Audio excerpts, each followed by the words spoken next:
Muy buenos días. Estemos cansados, relajados, divertidos o no, no es mala hora como para ponerse a estudiar otra vez la estructura atómica, que este seguramente es el video número 13, no es de belleta, yo pienso que va a ser de muy buena suerte, por el hecho de poder proseguir con lo que habíamos terminado la vez pasada, con el tema de TREPEP, que es un tema apasionante, teoría de repulsión electrónica de pares de valencia, donde hicimos, seguramente muy claro, un review de lo que se había visto, porque siempre hacemos un review de lo que se ve en la clase pasada. La idea era motivar el tema de las geometrías moleculares y electrónicas. Geometrías moleculares y electrónicas que después condecían con las formas que tenían las moléculas en la naturaleza y que en el anteúltimo video o clase habíamos visto 6 postulados básicos. Son compuestos de la forma AB2, AB3, AB4, donde A y B son átomos de diferentes elementos. Claro. Y vimos 6 postulados. 3 postulados que condicen con cuando el átomo central no tiene pares electrónicos libres. Sí. Y otros 3 cuando el átomo central tiene pares electrónicos libres. Entonces, dividimos las aguas en 3 y 3, y después hicimos ciertas observaciones, el video pasado interesantes. Dijimos que TREPEP sirve para simple, doble, triple enlace, no importa si hay un par o 2 pares o 3 pares de electrones, los electrones se van a repeler porque son todas cargas negativas, y cargas negativas columbianamente se repelen. Bueno, no importa TREPEP si tiene doble, triple enlace, se cumple igual. También TREPEP se cumple no solamente para moléculas de tipo AB2, AB3, AB4, se cumple para moléculas, por ejemplo, ABC o AB2B, AB2C o AB3C, o sea, para moléculas que están compuestas, o sea, moléculas poliatómicas que están compuestas por varios elementos. No necesariamente tienen que ser A y B, pueden ser A, B y C y D, y bueno, no importa, o sea, TREPEP también vale para moléculas que tienen varias clases de elementos o varias clases de datos. ¿Por qué vale? Porque, vuelvo a repetir, es la teoría de repulsión de pares de electrones de valencia. Los pares de valencia se repelen. Si se repelen, ¿qué le importa si están compuestos por A, B, C y D? Obvio. No le importa. No analiza el elemento, analiza los pares de electrones. Lo que pasa que por una cuestión hemotécnica, pedagógica, didáctica, por así decir, vimos los 3 primeros postulados, donde el átomo central no tiene pares electrónicos libres, y otros 3 postulados donde el átomo central tiene pares electrónicos libres. Y después potenciamos la idea. Potenciamos también en el sentido de agregar, que nos costó un poquito por el tema de las figuras en el video pasado. Horrible esas figuras. Pero lo hicimos, agregamos, adicionamos otro tipo de geometrías, que son geometrías del estilo piramidal. La pirámide, como la pirámide de Egipto, ya la sabemos. Tiene, obviamente, 1, 2, 3, 4 caras iguales triangulares. Una pirámide. Sí. Y después estaba la bipirámide trigonal, que también la mostré en el video, lo agarré, obviamente, de Wikipedia, no sé, no importa, la mostré ahí, porque se ve mejor ahí que lo que dibujé.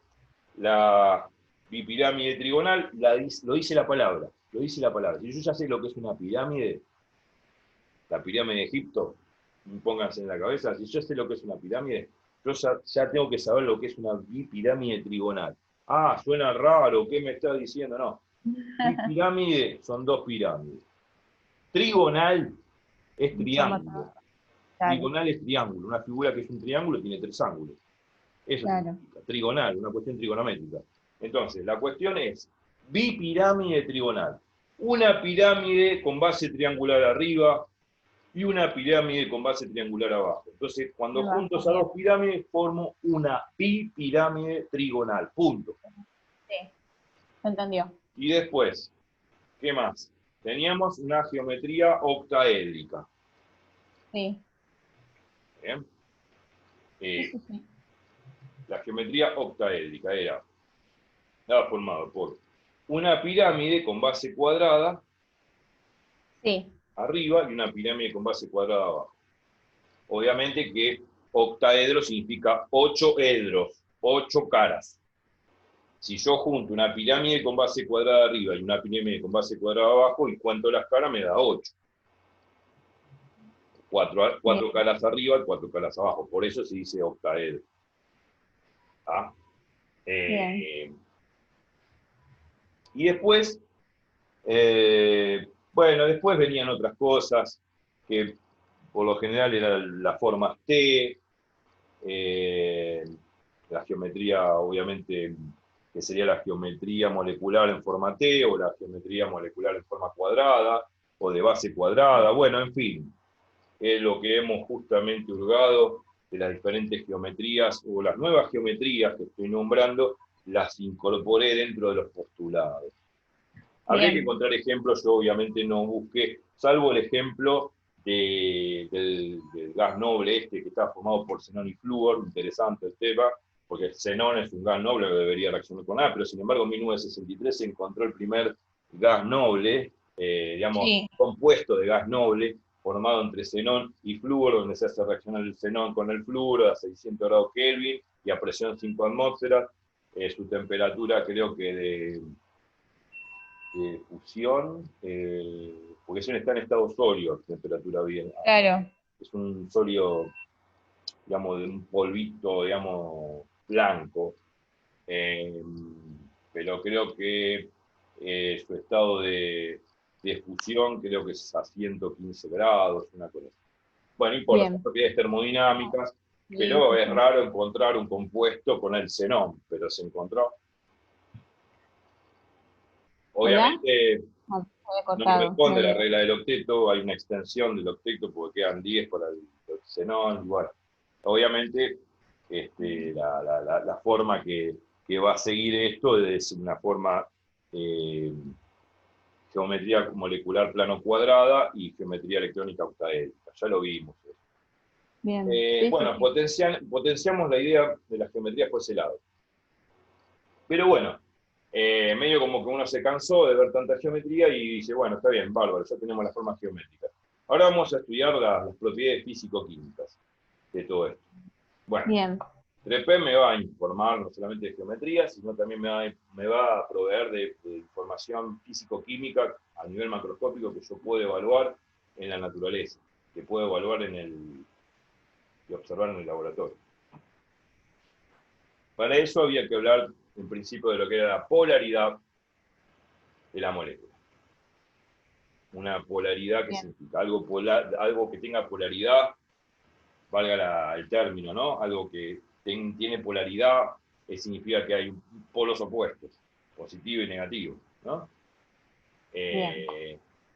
Entonces, eso significa polaridad. Que hay polos opuestos, uno positivo y uno negativo. Bueno, etimológicamente hablando, desde el punto de vista de lo que estamos viendo, el momento dipolar eléctrico significa que hay una densidad de carga positiva por un lado y una densidad de carga negativa por otro. Definimos el momento dipolar eléctrico al final del video anterior como un parámetro físico interesante que es la carga por la distancia. Tengo una carga Q, una carga menos Q, hay un parámetro que en todo caso es un parámetro vectorial que va de negativo a positivo. A ese momento dipolar se lo llama momento dipolar eléctrico y se lo expresa matemáticamente por Q, por la distancia que separan las cargas. El dipolo está formado entre dos cargas opuestas, menos Q y Q, a una distancia muy chiquita, muy ínfima, indecimal. Nosotros lo dibujamos grande para ver que están cargas negativas y cargas positivas. Entonces, esto es claro. Dimos el ejemplo básico de decir, bueno, vamos al mundo atómico. Estamos hablando de distancias del Armstrong, que un Armstrong son 10 a la menos 10 metros. Estamos hablando, por ejemplo, del radio efectivo promedio del átomo de hidrógeno en su estado fundamental no excitado, el radio de Bohr, que no es otra cosa que casi la mitad de un Armstrong. O sea, 0,5 por 10 a la a la menos 10 metros. La mitad Bien. de un Armstrong, porque un Armstrong son 10 a la menos 10 metros. Bueno, Sí. entonces hicimos, bueno, como la carga del protón es igual a la carga del electrón y vale 1.62 por 10 a la menos 19 coulomb, multiplicamos 1.62 por 10 a la menos 19 coulomb por el radio atómico efectivo del átomo de hidrógeno en su estado fundamental, que es aproximadamente 0,5 por 10 a la menos 10 metros. Bueno, creo que nos quedó 2,58 debye, donde un debye es una medida que se utiliza mucho en química para el tema del momento dipolar. Un debye equivale a 3,34, no, 3,33 por 10 a la menos 34 coulomb por metro. Bien. Si no me equivoco, la reviso. Sí. Puede ser que no la tenga, que en los ejercicios no la tenga que poner. 10 a la menos 30, perdón. 3,34 por 10 a la menos 30, o sea, un debye es 3,34 por 10 a la menos 30 coulomb por metro. No, hay que saberla, nada más. Obvio, bien. No, yo para no desesperar. Hay que saberla y nosotros hicimos la cuenta, ¿eh? Hicimos el ejercicio. Sí, la vi, sí, y yo te pasé, hice la cuenta con la calculadora. Exacto. Hicimos que el momento dipolar entre el protón y el electrón en un átomo de hidrógeno, estado fundamental, bien, bla, un radio 0,5 por 10 a la menos 10 metros aproximadamente, en promedio. Bien. Multiplicamos por la carga del electrón 1.62 por 10 a la menos 19 coulomb. Eso me daba una cifra, no me acuerdo, que bien, cuando lo pasábamos a debye, nos daba 2,58 debye. Sí, bueno, sí. Un debye es 3,30 por 10 a la... ya me olvidé. 3,34 por 10 a la menos... ¿38? No. ¿O 30? 3,34 por 10 a la menos 30 coulomb por 30, algo era. Sí, y daba 2,34 por 10 a la menos 30 coulomb por metro es un debye. Si no, hay que buscarlo en los libros, como decía Einstein. Edu, te consulto entonces, para ver si entendí bien. Entonces, el momento dipolar sería esta diferencia... Sí, por favor, yo mientras te pregunto. El momento dipolar sería entonces esta diferencia de electronegatividad a esta determinada, a una determinada distancia entre núcleos. Y de eso voy a hablar ahora. Dale. Entonces, el momento dipolar, un centro negativo, un centro positivo, una carga negativa y positiva, ubicado a una distancia muy pequeña, supongo así, pero en realidad supongamos microscópicamente hablando, porque estamos hablando de distancias interatómicas. El protón y el electrón hay una distancia interatómica, y estamos hablando de distancias irrisorias, infinitesimales, 10 a la menos 10 metros, ¿quién carajo puede ver eso? Nadie. Sí. Pero bueno, a pesar de que no se puede ver, la experiencia en el laboratorio condice con toda esta teoría microscópica que tenga que ver con TREPEV y a futuro con la mecánica cuántica y bla. La cuestión es que nosotros ahora vamos a hablar de la polaridad de las moléculas, la polaridad de las moléculas, de los compuestos, de las estructuras, porque, a ver, estructuras hay un montón. Moléculas, iones, cationes, sistemas cristalinos formados por las sales, uniones metálicas o formadas por los metales. Hay siempre una interacción electrostática. Y la interacción electrostática es de atracción. Si hay una carga negativa y positiva, se atraen. Bien. Bueno, no solamente se van a atraer, sino va a existir un momento dipolar. Que les vuelvo a repetir, es la carga de cualquiera de los dos, porque una es menos Q y otra es Q por la distancia. Y eso me va a medir, de cierta forma, en módulos, el momento dipolar, que es un vector. Pero tomamos el módulo de ese vector, no vamos a entrar mucho.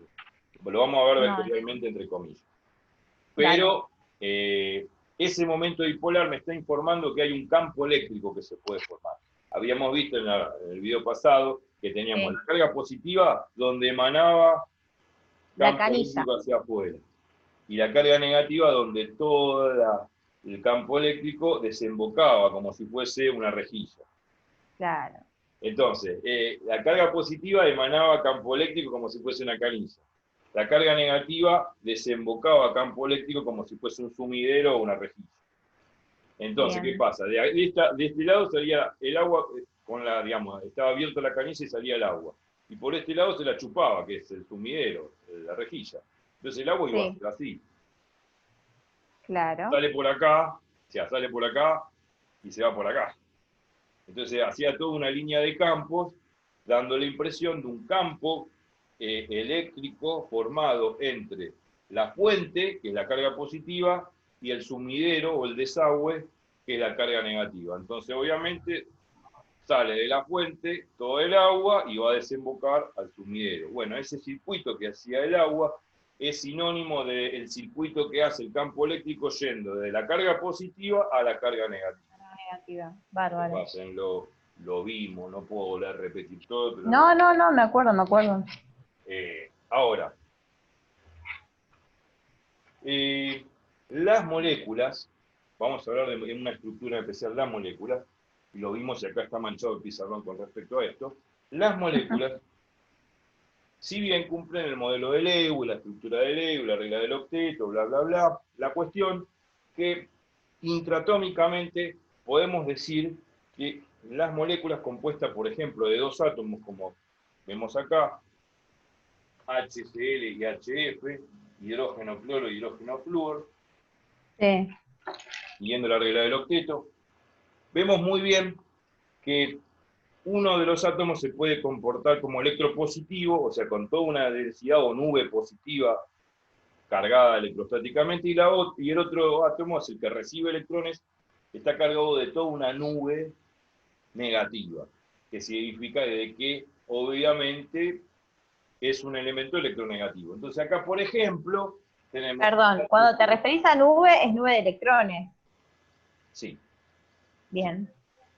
Entonces, acá tenemos el hidrógeno y el cloro. ¿Completan el octeto? Sí.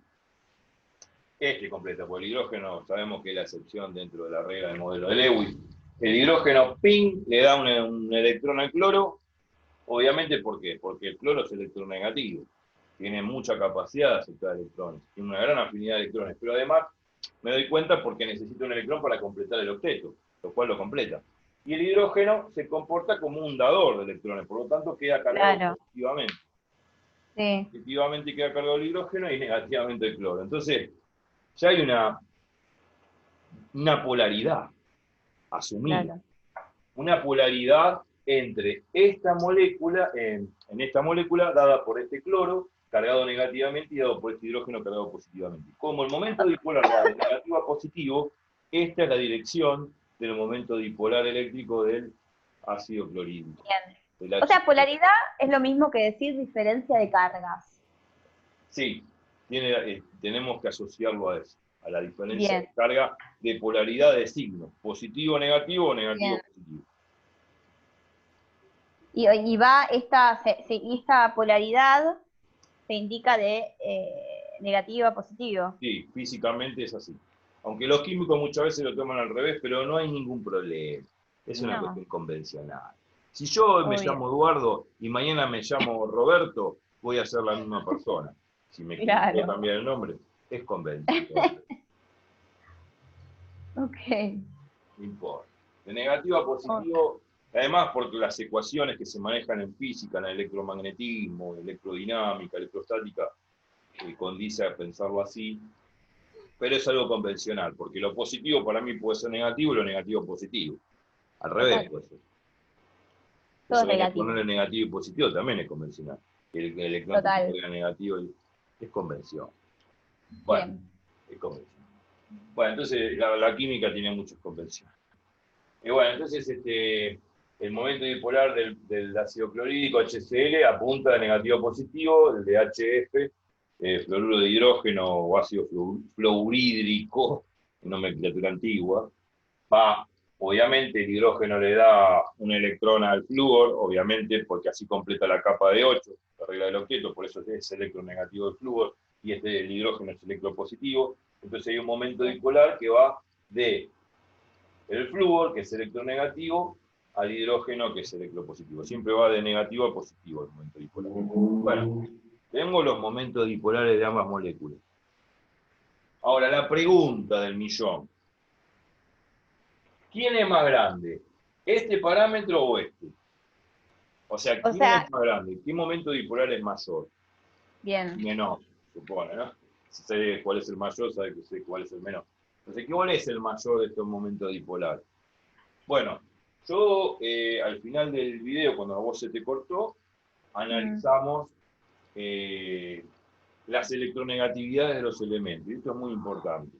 Tiene que ver con todo lo que estuvimos viendo de afinidad electrónica, electronegatividad, la electronegatividad de Pauling. Tiene que ver con la energía de unión electrónica. Repasen eso. Bueno, si uno no quiere perder el tiempo analizando eso, que yo diría que lo pierdan y lo vuelvan a analizar, el tema del radioatómico, el tema de la energía de ionización, energía de unión electrónica, y la energía de unión electrónica está asociada a la afinidad electrónica, y está asociado a la electronegatividad, que es la capacidad que tiene el elemento de absorber un electrón en presencia de otro átomo. Bueno, bien. todos esos conceptos uno ya Todo a esta altura con los dedos. Incorporadísimos. La idea es que si uno no quiere perder el tiempo y uno agarra la tabla, la hermosa tabla periódica, al costadito de cada cuadrito, a la izquierda, abajo a la izquierda, el primer numerito dice electronegatividad. La electronegatividad es un coeficiente que analizó Pauling en su teoría de enlace de valencia, utilizando también mecánica cuántica. Es un número adimensional que me está indicando cuán electropositivo, cuán electronegativo es un elemento, o sea, qué capacidad tiene el elemento de absorber electrones. Ese coeficiente adimensional que me están diciendo es importante para analizar quién es más electronegativo y menos electronegativo, claro. Por ejemplo, si yo, tomo la tabla, el grupo 7 de los halógenos, el flúor y el cloro, el flúor tiene electronegatividad 4. Yo le puse 3,98 porque hay tablas que son más precisas, claro. Aproximadamente 4. La electronegatividad del cloro es 3. Bueno, acá me ponen 3, pero es 3,16 en otra tabla, más precisa. Entonces, la electronegatividad del hidrógeno es 2,1. Pero acá la electronegatividad del hidrógeno no importa, porque los dos tienen hidrógeno. O sea que lo que me importa ver, para saber cuál es más polar, sin importarme el hidrógeno, porque los dos tienen hidrógeno, lo que me importa es saber quién es más electronegativo, el flúor o el cloro. Bueno, ¿es el flúor o es el cloro el más electronegativo? Bueno, ya está. Acá está el coeficiente de Pauling, me dicen que el flúor es más electronegativo que el cloro, porque es 3,98 y el cloro es 3,16. Entonces, como es más electronegativo el flúor que el cloro, se supone de que va a haber más atracción acá, donde está el flúor, que donde está el cloro. Y como va a haber más atracción en donde está acá el flúor que donde está el cloro, el momento dipolar del hidrógeno de flúor es mayor que el momento dipolar hidrógeno-cloro. Bien. ¿Me explico? Sí. O sea, el momento dipolar se mide en función a esa función de agarre, a esa función electrostática. ¿Me explico? O sea, la idea es que el flúor es más electronegativo que el cloro. Entonces hay más densidad de carga negativa acá que acá, frente al hidrógeno, que es el mismo. Entonces, como hay más densidad de carga negativa acá que acá, obviamente acá hay mayor fuerza de interacción, mayor fuerza electrostática o mayor fuerza de agarre electrostático que acá arriba. Entonces, obviamente, como hay mayor fuerza acá que acá, se predice que el momento dipolar en el HF es mayor que el momento dipolar en el H-cloro. Claro, ahí va. O sea, a mayor densidad de carga, como que va bien. Ahora, déjame terminar. Sí. Es más electronegativo el flúor que el cloro frente al hidrógeno, ¿no? Dije que acá hay mayor fuerza de interacción, mayor fuerza de agarre, mayor atracción ahí acá. Al haber mayor atracción, la longitud de enlace, la distancia de enlace entre el hidrógeno y el flúor, que es la distancia que existe núcleo a núcleo, del núcleo de hidrógeno con el núcleo de flúor, esta distancia de enlace, al haber mayor fuerza de agarre, mayor fuerza electrostática, esta distancia de enlace entre el flúor y el hidrógeno es menor que la distancia que existe entre el cloro y el hidrógeno acá arriba. Bien. También es otra característica que tiene que ver con la longitud del enlace, que yo voy a dar ahora, y por lo que yo tengo acá tabulado, la longitud que existe entre el hidrógeno y el flúor es del valor aproximadamente, la longitud del enlace, la distancia que existe entre núcleo y núcleo de hidrógeno y flúor, la distancia de hidrógeno a flúor es 91,7 picómetros. ¿Eso está en la guía? ¿Qué es un picómetro? Es una unidad tan pequeñita, es un poquito más grande que el nanómetro. Eso es lo único que te puedo decir. 10 a la menos 12 metros. Ahí va. Sería, un picómetro es 10 a la menos 12 metros. O sea, esto es 91,7 por 10 a la menos 12 metros. Una distancia ínfima, pero bueno, a nivel atómico es 91,7 picómetros. Y yo me reduzco. Tomo la pastilla de chiquitolina de Capulín Colorado y me reduzco, y esto es una distancia grande a nivel chiquitito, microscópico, pero a nivel grandote no existe, no la pueden ver ni ver por putas, ni con un microscopio ni con nada. O sea, es una distancia interatómica que existe entre el hidrógeno y el flúor. Como existe una distancia interatómica entre el hidrógeno y el flúor, existe una distancia interatómica entre el hidrógeno y el cloro. Y la distancia interatómica entre el hidrógeno y el cloro, si la puedo dibujar acá, sacando este pirulete. Esta distancia interatómica, acá va a valer, lo tengo tabulado, macheteado, 127,4 picómetros. O sea, si vemos, acá tenemos 127,4 picómetros frente a 91,7. Significa que acá la distancia es menor que acá. Obviamente, porque lo estoy diciendo. Si el flúor, el flúor es más electronegativo que el cloro, obviamente que acá hay más atracción que acá arriba. Está más chiquita la distancia. Va a ser menor que esto. Entiendo. Bárbaro. Bueno, te pregunto entonces, sí, como para redondear, para ver si entendí, vos corregime. A mayor densidad de carga negativa, que es producto a mayor electronegatividad,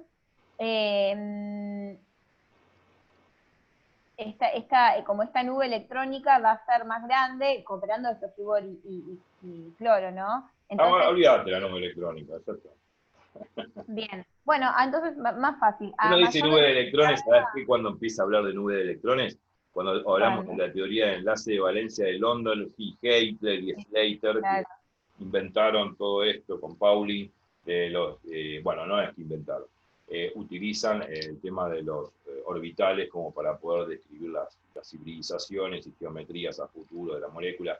Una habla de nube de electrones, y una habla de nube de electrones cuando habla de la probabilidad de poder encontrar con la función de onda un electrón en un lugar del espacio, dando a origen esa forma de los orbitales, S, que es una pelota esférica, a P, que es un 8, dos lóbulos así, o sea, son lóbulos así tipo 8, que me indican las regiones del espacio donde probablemente encuentre un puto electrón, y esos son nubes electrónicas. Pero acá, nube electrónica, el modelo de Lewis, ¿qué nube es? Son puntitos. Total. Bueno, es una forma de decir grotesca. Total. En Lewis no se habla de nube. Bárbaro. Entonces me limito a decir, a mayor densidad de carga, sí. de alguno de los dos, que esta mayor densidad de carga negativa es producto a la mayor electronegatividad, es decir, mayor afinidad a los electrones, mayor va a ser ese momento dipolar. Claro. Bien, claro. Bien, perfecto. Sí, frente al hidrógeno, porque es el mismo elemento. Ahora, si acá en vez de hidrógeno pongo otro elemento, que es sodio, ya está, cagué ahí. Ya no puedo, tengo que hacerlo por otro lado. Y ahí viene la pregunta. ¿Qué pasa si en vez de tener hidrógeno cloro, hidrógeno flúor, yo tuviese, por ejemplo, sodio cloro, hidrógeno flúor, y ahora, bueno, no está todo enfrentado al hidrógeno. Acá hay sodio y acá hay hidrógeno. Y bueno, pero no son lo mismo el hidrógeno que el sodio. ¿Cómo lo evalúo? Momento. Lo evalúo así como lo dice al final del video pasado. Prestamos atención, ya lo terminamos enseguida. Yo saqué la electronegatividad del flúor, saqué la electronegatividad del cloro, y también saqué, aunque aquí no es necesario, la electronegatividad del hidrógeno, que es 2,1. Entonces yo lo que hice es esto, diferencias de electronegatividad. Sí. La diferencia de electronegatividad entre cloro y hidrógeno es 3,16 menos 2,1. Me da 1,06. La diferencia de electronegatividad entre el flúor y el hidrógeno es 3,98 menos 2,1. Siempre el resto es menos 2,1, porque es el hidrógeno. Y me da 1,06 y 1,88. ¿Quién tiene mayor diferencia de electronegatividad? Y obviamente el flúor y hidrógeno. O sea que hay más diferencia de electronegatividad entre el flúor y el hidrógeno con respecto al flúor y hidrógeno. Y por lo tanto, el momento dipolar hidrógeno-flúor es mayor que la de flúor. Bueno, así tengo que hacer si ahora pongo sodio ahí. Bien. Bueno, lo hago entonces. Puedo hacerlo, puedo plantearlo. Y yo lo estoy haciendo. Dale. Sodio. Bueno. Sodio tiene... Perdón, lo tengo que poner siempre, porque por ejemplo, sodio tiene una electronegatividad de 0,93 y cloro tiene una de 3,16. Tengo que poner primero el cloro para que no me quede negativo, ¿verdad? O sea, no hay electronegatividades negativas. No, tranquilo, ¿para qué apretar acelerador si voy a chocar? La cuestión es que en el caso que sean diferentes elementos, no el hidrógeno, no todo en todo el hidrógeno, hay que hacer esta cuenta. Y ahora lo que voy a poner es el sodio acá. Bien. Bueno, sin borrar casi nada, podríamos decir. Entonces me doy el lujo de poner sodio acá. Bueno, ya esta distancia ya no vale. Hay que sacarla, lógicamente, porque ya no es lo mismo. A esta distancia sigue la misma. Habría que buscar cuánto es la distancia interatómica cuando hay sodio. Pero aquí lo siguiente. Acá el sodio le entrega un electrón al cloro para completar su octeto, su capa cerrada. Claro. Pero también hay que agregar otra cosa interesante. Bueno, esto es carga positiva, carga negativa. Hay una cosa interesante que agregar. Siempre se pone delta positivo, delta negativo, como carga positiva, carga negativa. Bueno, una cosa interesante que agregar. A ver. El cloruro de sodio es una sal. Y como es una sal, forma un sistema cristalino. Y si forma un sistema cristalino, no es una molécula. Claro. No importa. Es una unión iónica. Iónica.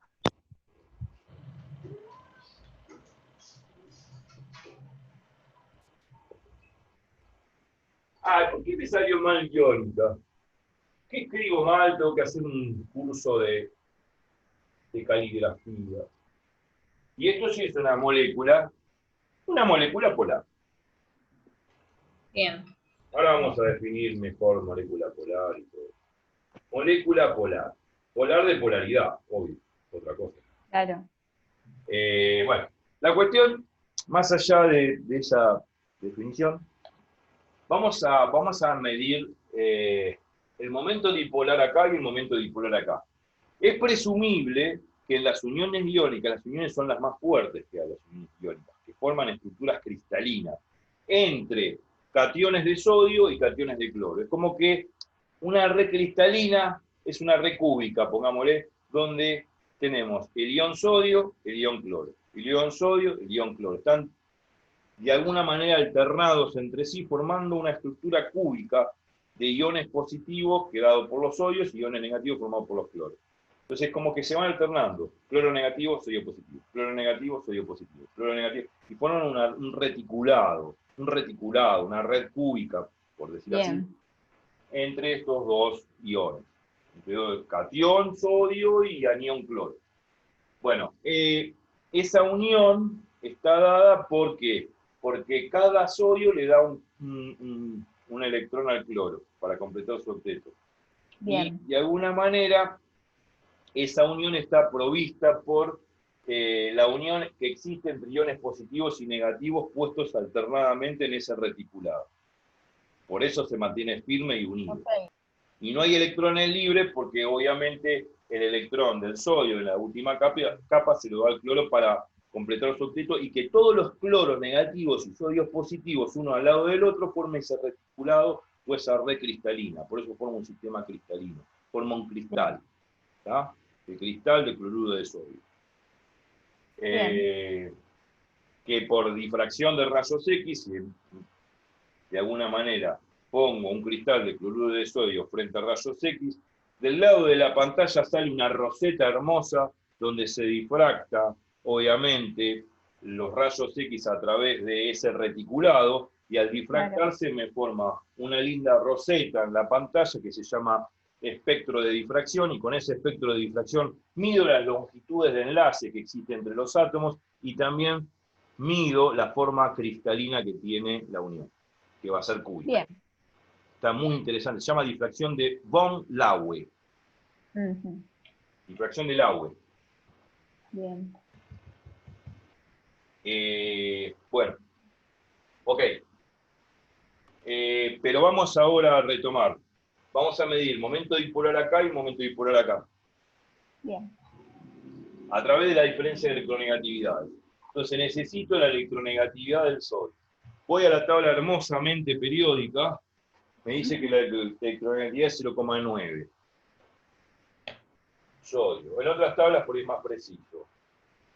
No importa la tabla que utilicen. Esto es aproximado, ¿eh? La química no es una ciencia exacta. La física tampoco. Se basan en la ciencia exacta que la matemática, para dar una idea formada de la cosa. Pero bueno, convengamos de que la naturaleza se adapta bastante bien a la matemática, pero es una cuestión filosófica de que si ya... Claro. Sí, como decía Galileo, si la matemática, digamos, la naturaleza se adapta tan bien a la matemática, no lo sé. Pero bueno, 0,9, y empiezo a hacer las diferencias de electronegatividades. Bueno, la del hidrógeno ya sabíamos que es 2,1, la voy a volver a poner acá, porque es la del hidrógeno, y obviamente que el hidrógeno está participando en esta fiesta, y ya la había borrado, dada la electronegatividad del hidrógeno es 2,1, puse la del sodio, bueno. Y ahora, bueno, la del cloruro de hidrógeno es la diferencia de electronegatividad, obviamente es 1,06, eso no cambia. Lo que va a cambiar es la... Ah, no, perdón. Acá es 2,1. La del cloruro de hidrógeno no cambia. La que va a cambiar es la del cloruro de sodio. Ya no va a ser ácido clorhídrico, va a ser cloruro de sodio, que va a ser este compuesto. Bueno, entonces hago la diferencia de electronegatividades. La del cloro es 3,16 y la del sodio es 0,9. Hago la diferencia. ¿Está bien? Bueno, es casi 1, 0,9, 2,16. Sí, va a ser... 2,13. 2,13. 2,3. Muy bien. Yo porque la hice con, perdón, 0,93, que es con lo que tengo mi tabla. No, 2,13 no puede ser.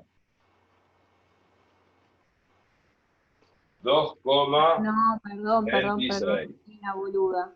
2,26. Si hacemos mal la cuenta, podemos perder. Sí, perdóname. Sí. 2,26 y si le hice bien la cuenta, está bien. Sí, ahí va. Bueno, ahí ya está. Entonces, la del cloruro de sodio, vamos a ponerle como conclusión, la diferencia de electronegatividades en el cloruro de sodio es rotundamente mayor que la del cloruro de hidrógeno. Entonces, ¿quién es más polar? Bueno, veamos antes de la polaridad. ¿Dónde está la mayor fuerza de agarre electrostática? ¿Acá o acá? Bueno, se supone que si hay más diferencia de electronegatividad en el cloruro de sodio, hay más fuerza de atracción acá entre estos núcleos de sodio y cloro que entre estos núcleos de hidrógeno y flúor. Por lo tanto, acá hay más fuerza de atracción que acá. Por lo tanto, eso induce a pensar de que el momento dipolar en el cloruro de sodio es superior y ampliamente superior al momento dipolar en el cloruro de hidrógeno. Y a su vez, las distancias interatómicas entre el cloruro y el sodio deberían ser menores. Yo Bien. no lo tengo en la cabeza, pero lo vamos a buscar en internet. ¿Cuánto vale la distancia interatómica en la red cristalina de cloruro de sodio? Bueno, no sé, vamos a buscarlo. Yo tampoco tengo acá el archivo de la química en mi cabeza. Voy a buscar la distancia interatómica entre el cloro y el sodio. Edu, ¿puede ser que también momento dipolar lo simbolicen con un mu? Sí, lo mismo, mu o p. El momento dipolar lo podemos poner como mu o p. Así. P Claro. es lo mismo que el mu, la letra mu. Claro. Sí, en la literatura aparece mu. Sí, los químicos Momento usan. dipolar. Sí, cómo no, cómo no. Sí. En la literatura, en química, aparece así, muchos libros. Sí. Yo voy a buscar la distancia de enlace entre sodio y cloro. Entre sodio y cloro, sí, porque la verdad es... A ver si tenemos 0,94 nanómetros. Muy bueno, excelente. 0,94 nanómetros, o nanómetros. 0,94 nanómetros. 0,94 nanómetros. ¿Cuánto es 0,94 nanómetros? Muy poco. Bueno, ¿y cuánto es un nanómetro? Algo de escala en la cabeza hay que tener. Un nanómetro es 10 a la menos 9 metros. 12. No, 10 a la menos 12 es un picómetro. Bien. Entonces, 0,94 por 10 a la menos 9 metros. Entonces, veamos lo siguiente. ¿Cuántos órdenes de magnitud más chica es esta distancia entre cloro y sodio que entre fluoruro e hidrógeno? Es más chiquita. ¿Se entiende? Es más chiquita la distancia entre cloro y sodio que entre fluoruro y hidrógeno. Entonces, es lógico pensar que al haber mayor fuerza de atracción entre cloro y sodio, porque me dio mayor diferencia de electronegatividad que con el fluorohidrógeno, al haber mayor diferencia de electronegatividad acá, mayor fuerza de agarre, y obviamente esto se atrae más, y esta distancia interatómica va a ser menor que en este caso. Fijémonos que esta es 1000 veces mayor, 1000 veces menor la distancia que acá. Porque acá es 10 a la menos 9. Bueno, en realidad no es cierto porque tendría que correr la coma para este lado, ¿no? Si corro la coma para este lado, los órdenes de magnitud lo analizo así. Si corro la coma a la izquierda, acá sería 10 a la... Bueno, 10 a la menos 12. Sí, estaba acá, ¿no es cierto? Vuelvo a repetir para que todo el mundo lo vea. 91,7 por 10 a la menos 12. Bien. Entonces, si corro un lugar para acá, sería 10 a la menos 11, porque ya corrí un lugar. 9,17 por 10 a la menos 11. ¿Se entiende esto de correr un lugar acá? No es 10 a la menos 12, 10 a la menos 11. Hello. Hola. Hola, ay, perdón, estaba trabada. El internet de mierda de este país, por favor. Los argentinos necesitamos comunicar. Tengo bloqueado el sonido, pues se escuchan todos los sonidos, sino en la calle de acá. Y disculpen por el properio, pero me da bronca porque uno está transmitiendo conocimiento y no boludez. Exacto. Pero bueno, la cuestión es esta, ¿no? Yo había dicho 9,17 por 10 a la menos... Bueno, en realidad 91,7 por 10 a la menos 12 metros. ¿Se entiende esto de correr la coma? Esto de las unidades es importante también, ¿no? Sí. Si corro la coma un lugar para la izquierda, esto es 9,17. Como ya corrí a la izquierda, este número decrece. Es 10 a la menos 11. Claro. Entonces, ahora sí, ¿cuántos órdenes de magnitud? Y entre 11, fijémonos, ¿no? Hay 2 órdenes de magnitud más chica esta distancia que esta. Esta es 100 veces más chica la distancia que acá. Porque como hay dos órdenes de magnitud, acá es 10 a la menos 11 y acá es 10 a la menos 9, ¿qué diferencia hay entre 11 y 9? 2. 11 menos 9, 2. Entonces, hay dos órdenes de magnitud más chica esta distancia que acá. O sea, lo que significa de que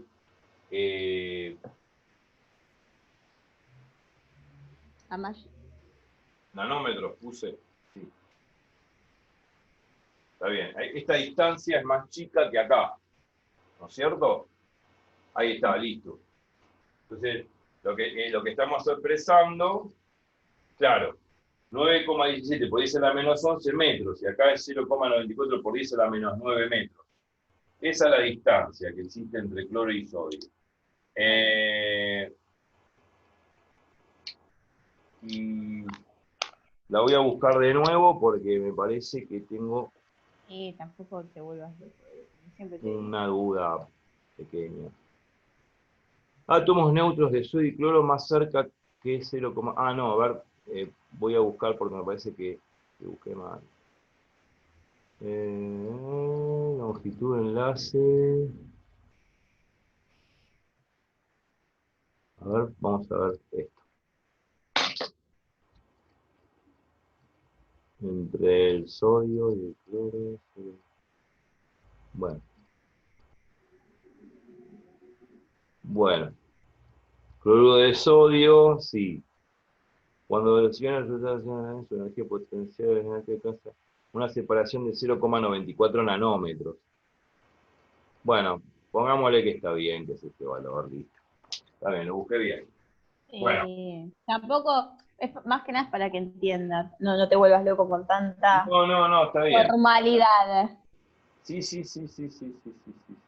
Ah, bueno. Habría que seguir corriendo la coma acá.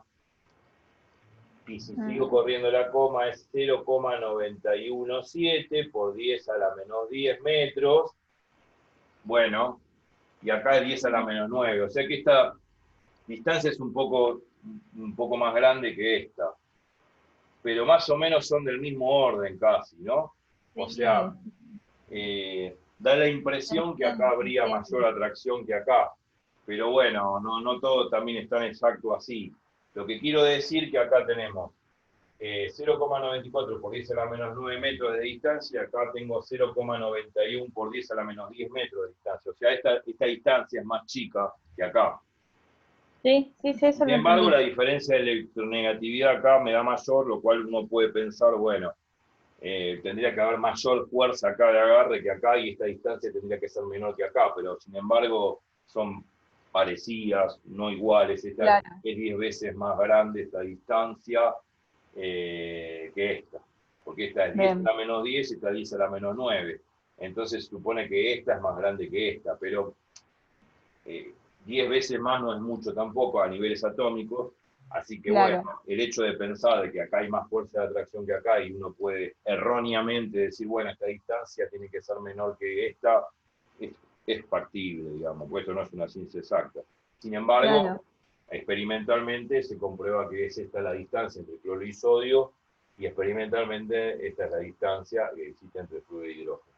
Pero bueno, uno lo asocia así con los dedos, a mayor diferencia de electronegatividad, mayor fuerza de atracción, es como que tienden los átomos a formar una distancia de enlace menor.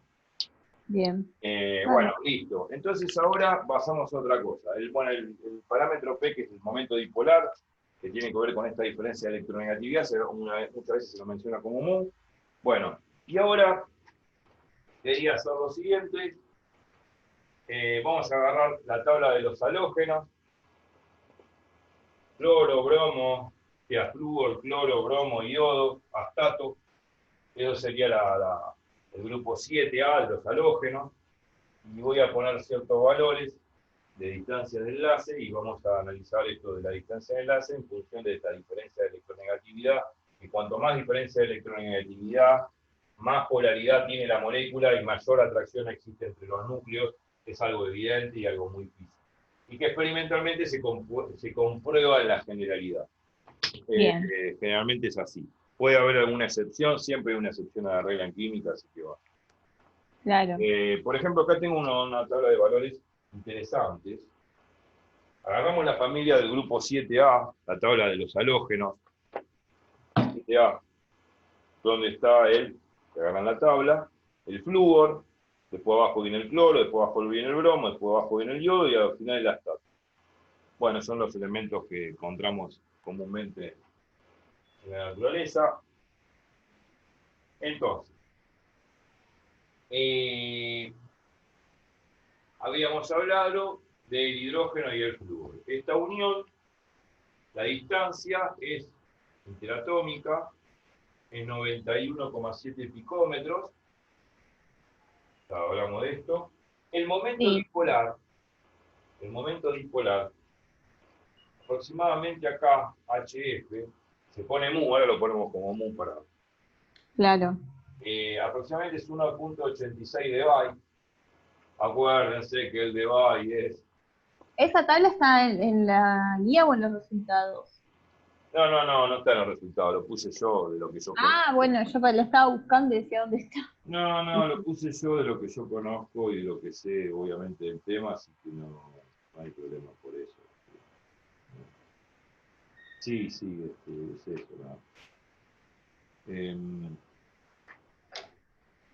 3,3 por 10, 3,34 por 10 a la menos 30, sí, Coulomb por metro. Esto es un debye. Para que no lo sepa, ya lo habíamos hablado de esto. Después tenemos el H-cloro. Son datos experimentales esto, ¿no? Obviamente que estas distancias interatómicas yo dije que se utiliza difracción en rayos X, una difracción de rayos X se llama difracción del agua, y experimentalmente en los laboratorios se miden estas distancias, aproximadamente, claro, esto no es una ciencia exacta, hay excepciones también a la regla, por ejemplo, el caso que hicimos entre el sodio y el cloro y entre el hidrógeno y el flúor, pensando que, bueno, que por ahí la distancia interatómica entre el sodio y el cloro era por mayor diferencia de electronegatividad, al haber más diferencia de electronegatividad entre el sodio y el flúor, entre el sodio y el cloro, al haber mayor diferencia de electronegatividad, mayor fuerza de atracción, menor distancia que la distancia interatómica entre el hidrógeno y el flúor. Sin embargo, más o menos son del mismo orden, a diferencia de un múltiplo de 10, digamos, donde la distancia entre el hidrógeno y el flúor es 10 veces menos que la distancia entre el sodio y el flúor, entre el sodio y el cloro. Entonces la distancia entre el sodio y el cloro nos dio aproximadamente de 10 a la menos 9 nanómetros. Y la distancia entre el hidrógeno y el flúor nos dio en el orden de 10 a la menos 9 nanómetros. 10 a la menos 9 nanómetros. Sí, 10 a la menos 9 nanómetros para el sodio cloro y 10 a la menos 10 nanómetros para el hidrógeno flúor. Entonces, la distancia entre el hidrógeno y el flúor es 10 veces menos que la distancia entre el sodio y el cloro. Que en realidad debería ser al revés, ¿no? Porque hay mayor diferencia de electronegatividad entre el cloro y el sodio que entre el hidrógeno y el flúor. ¿Me explico? Sí. Entonces, como hay mayor diferencia de electronegatividad entre el sodio y el cloro que entre el hidrógeno y el flúor, entonces yo tendría que pensar que al haber más diferencia de electronegatividad entre el sodio y el cloro, hay mayor fuerza de atracción y menor longitud de enlace entre el sodio y el cloro que la distancia que existe entre el hidrógeno y el flúor acá, pero sin embargo es al revés. Pero bueno, es como que la cosa medio falla, pero con respecto a esa fuerza de atracción, pero bueno, hay excepciones, no importa. Pero más o menos son de 10 órdenes de magnitud de diferencia entre la distancia interatómica entre hidrógeno y flúor y entre cloro y sodio. No es mucho a niveles atómicos eso, pero más o menos se mantienen ahí. Después, bueno, acá el momento dipolar entre HCl, hidrógeno cloro, o cloruro de hidrógeno o ácido clorhídrico, es 1,11 de Bay, entre hidrógeno y bromo. La distancia es interatómica, aproximadamente 141,4 picómetros.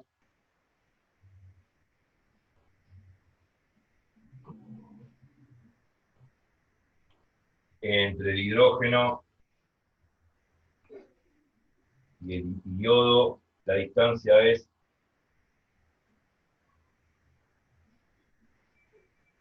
160,9 picómetros.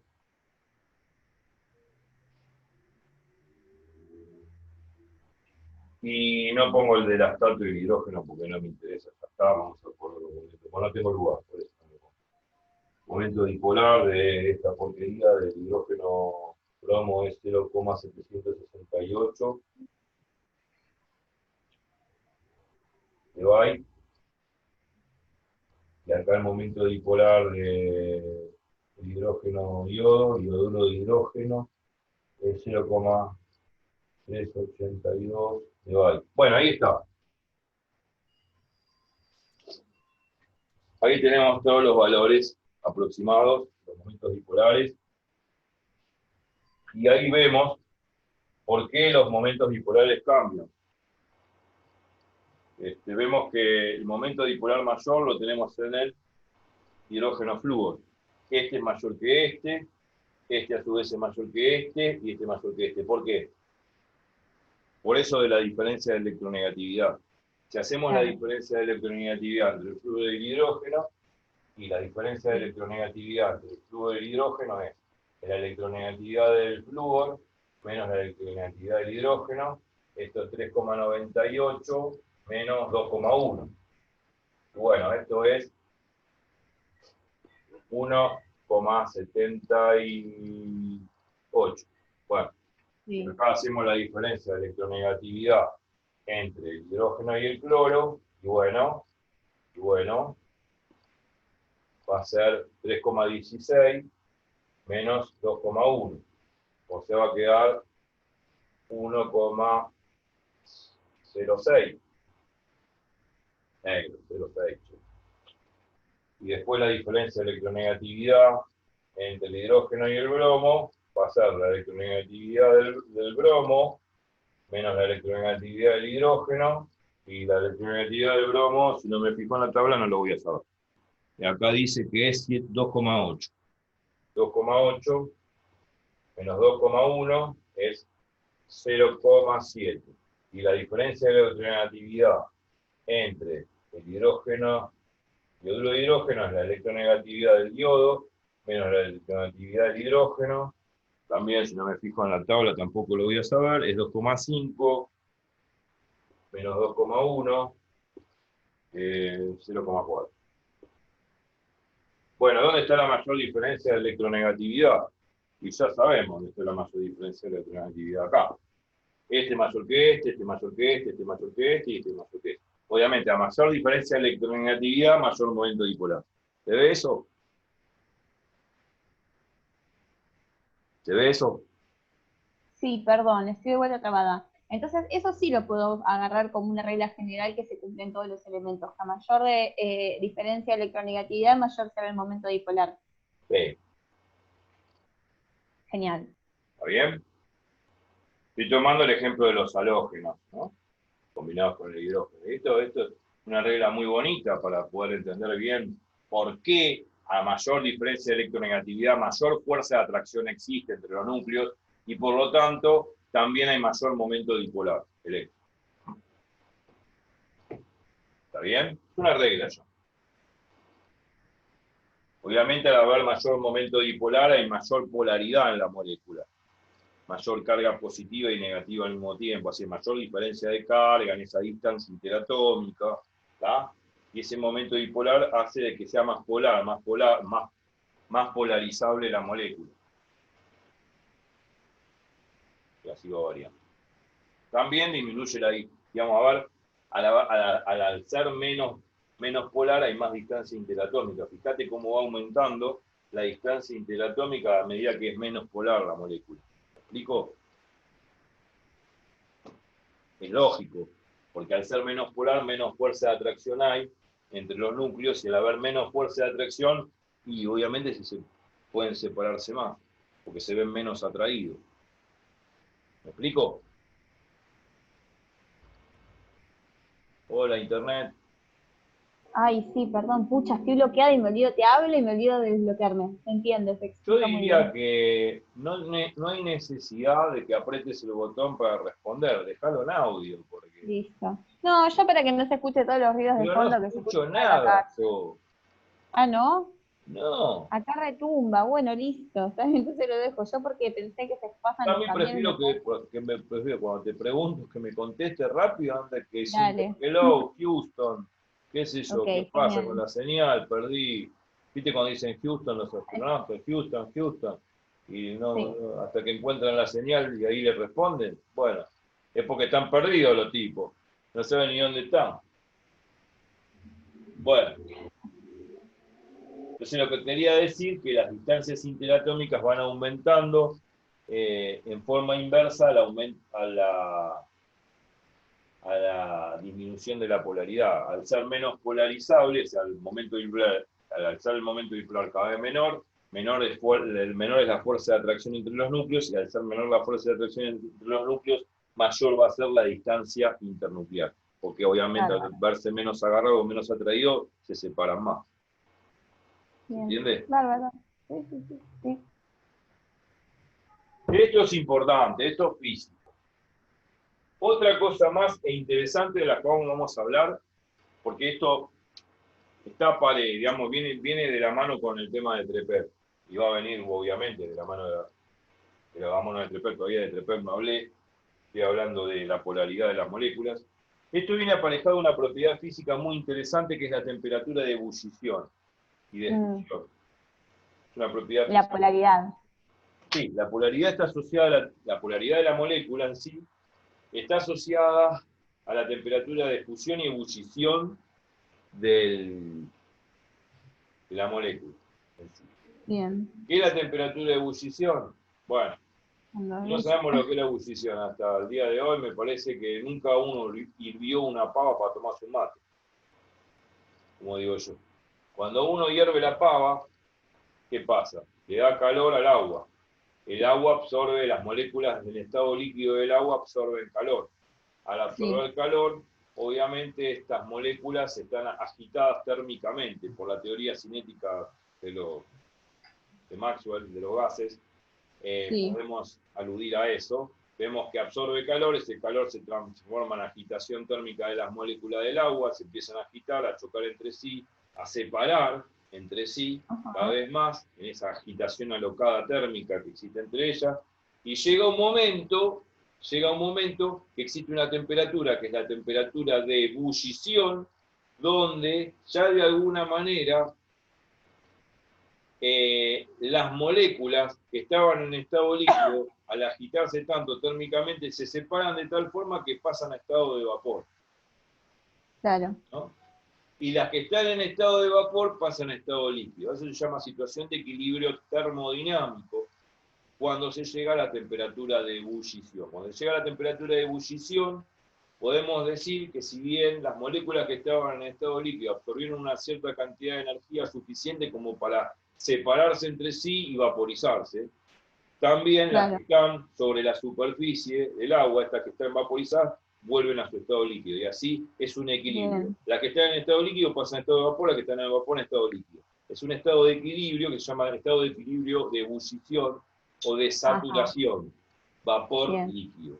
Es un estado de Mm, equilibrio entre el vapor y el líquido, que se logra en el agua, cuando uno hierve la pava, a una presión de una atmósfera y temperatura 100 grados Celsius.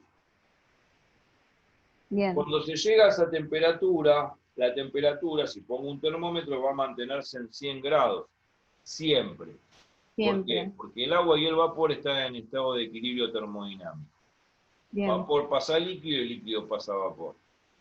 Bárbaro. Entonces, la cuestión cuando se logra ese equilibrio termodinámico, la temperatura es, por eso se llama equilibrio termodinámico, la temperatura es constante, permanece en 100 Claro. grados a presión en una atmósfera. O sea, la presión atmosférica es constante en una atmósfera, 1003 hectopascales, y la temperatura del agua es 100 grados. Esos dos parámetros, la presión y la temperatura, permanecen fijos, por eso se dice que están en equilibrio el vapor y el agua, el vapor y el agua líquida.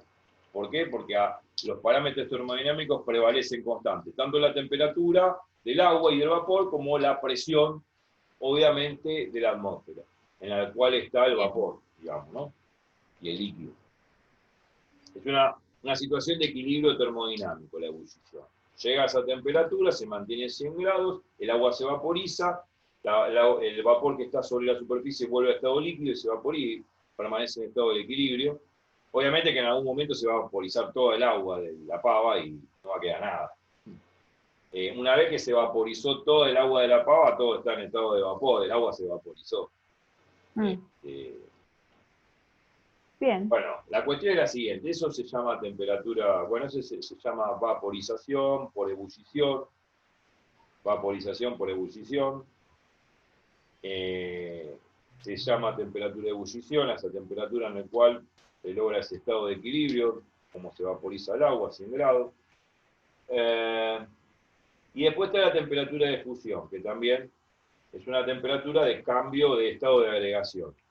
La fusión es todo al revés, cuando el agua pasa de estado sólido, o cuando el cubito que está en estado sólido pasa a estado líquido, ¿está?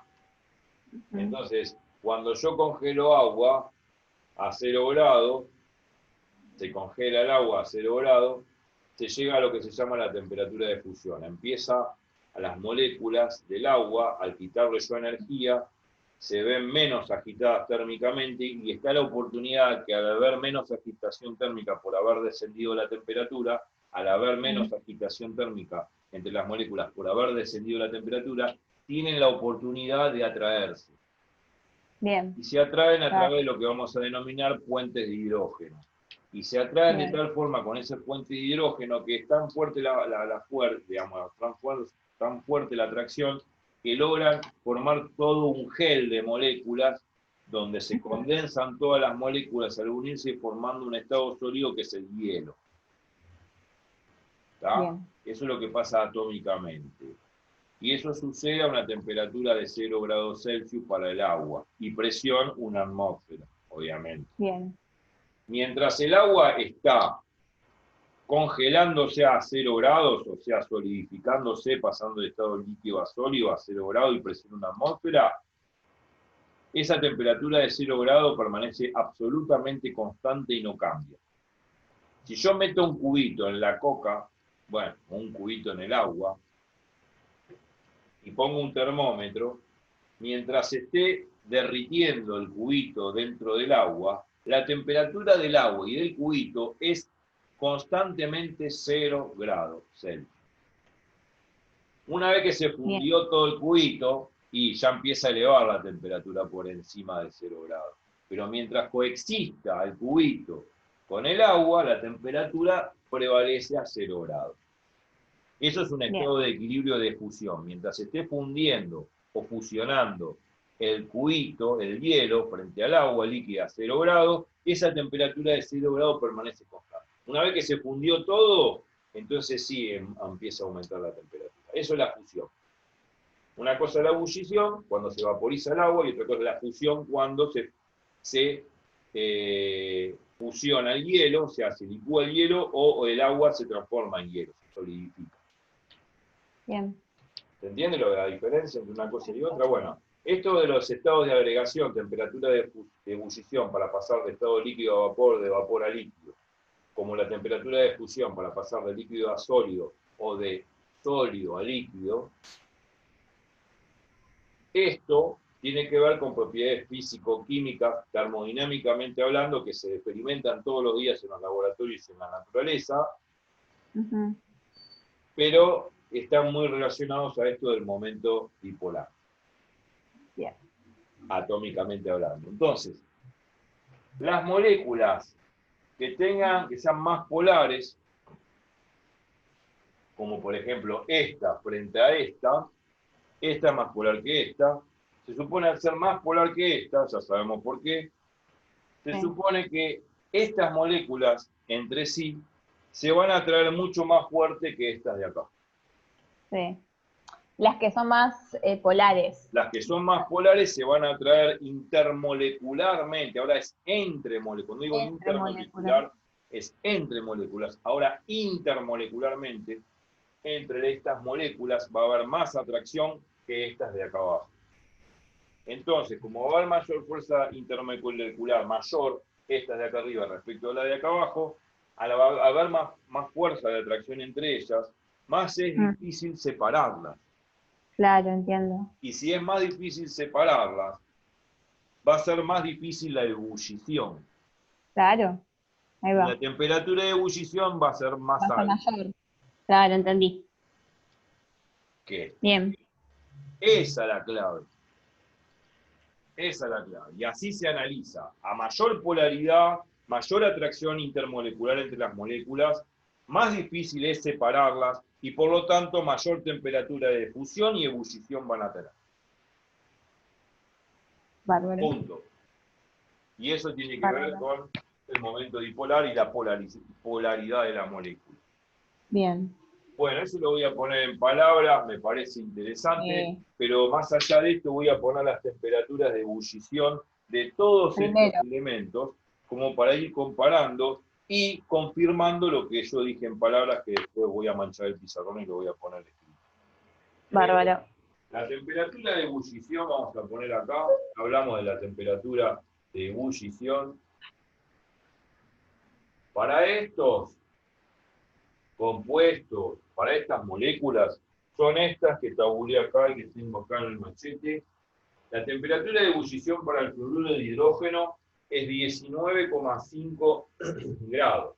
La temperatura de ebullición para el ácido clorhídrico es menos 85 grados Celsius. Mucho más bajo, claro.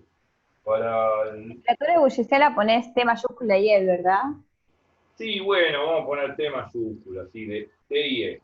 No, eso, ¿no? Ni idea, te preguntaba, bárbaro. Está bien, T. Dale. Temperatura de ebullición. 85, menos 85, dice ahí, ¿no? Sí, menos 85 grados. Es muchísimo más baja que esta, sí, totalmente. Sí, a ver. Nada que ver. No. Y ahora vamos a ver por qué, por lo que dije recién. El HF, la temperatura de ebullición de HCl, la temperatura de ebullición de ácido bromídrico, que no sé qué mierda es. Ah, acá está. Menos 67 grados Celsius. Y la temperatura de yoduro de hidrógeno, la de ebullición, es igual aproximadamente menos 35 grados Celsius. Bueno, ahí está. Fijemos los valores, ¿no? Si nos fijamos bien los valores, la temperatura de ebullición del fluoruro de hidrógeno es ampliamente superior a la del ácido clorhídrico, que es menos 85 grados Celsius, superior totalmente. Obvio que me va a costar más ebullir o pasar a estado de vapor esto que está en estado líquido a esto que tendría que estar en estado líquido también. Para pasar de estado líquido al ácido clorhídrico me va a ser más difícil que pasar a estado de vapor el ácido clorhídrico. ¿Y por qué? Y porque las moléculas estas de ácido clorhídrico se atraen más que las moléculas de ácido clorhídrico. Y al atraerse más, me va a costar más separarlas y más energía le voy a tener que dar al ácido clorhídrico como para que alcance su estado de ebullición, y si hay más energía, obviamente necesito mayor va a ser la temperatura de ebullición. Perdón. Perfecto, eso te explicas. Ahora lo que no entiendo es cómo puede ser que, o sea, menos 67 es más chico que menos 85. A ver, menos 85, a ver, ¿cómo es eso? Menos 67 está más cerca del cero, es más chico. Ah, bueno, claro, qué boluda. Hablando, Esto es lo que pasa, ojo. A ver. Sí, esto me caga la vida, A ver, los químicos tienen un problemita con eso, que no dudo que lo tenga cualquier persona de la Tierra. Y nosotros también, los físicos también, por ejemplo, nos hacemos también una vez galleta con eso del signo negativo. A ver. ¡Qué boluda! Agarremos la recta real. Sí, la acabo de dibujar para ver eso. Agarremos la recta real. Esto es la recta de los números reales. El 0 está en el medio. Sí. Acá está el 1, acá está el 2, acá está el 3, y así sucesivamente, y todos los números racionales, irracionales y todos los que quieran. Porque los números reales no solamente son los naturales y los enteros. Todos los números que están a la derecha son mayores que los que están a la izquierda. Entonces, si yo tengo que decir, ¿quién es más grande? ¿Menos 2 o menos 3? Menos 2 más mayor que menos 3. Obvio. Ahí va. Sí, no dije nada. No, yo lo que te iba a decir es cómo puede ser que la temperatura de H bromo sea menos 67 si tiene menor diferencia de electronegatividad que H cloro, pero no, claro, está bien. Está bien. A ver, pará. La diferencia de electronegatividad es 1.06 acá, el H cloro. Sí. La diferencia es 0,07. Hay mayor diferencia de electronegatividad en el H cloro que en el H bromo. Claro. Por ende, más polar. Es más polar. Inclusive acá está el momento dipolar, que esta es más polar que esta. Por lo tanto, al haber más polaridad en el H cloro que en el H bromo, estas moléculas de H cloro se atraen más que estas de H bromo. Entonces, si se atraen más, necesito menos temperatura. Claro, a ver si anoté bien. La de H cloro menos 85 y el H bromo menos 67. Claro. Si no sabes qué voy a hacer, voy a pasar todas las temperaturas a Kelvin. Entonces va a solucionarse mi vida. Claro. ¿Sabes que sí, Edu? Kelvin, para algo que... Vos decís por el orden, claro. Claro. Está bien. Bueno, estos son los valores que yo saqué, no sé si estarán bien. No, está bien. A ver, los voy a confirmar porque por ahí yo anoté mal, pero debería suceder eso, que debería haber esta diferencia de temperaturas. Temperaturas de ebullición.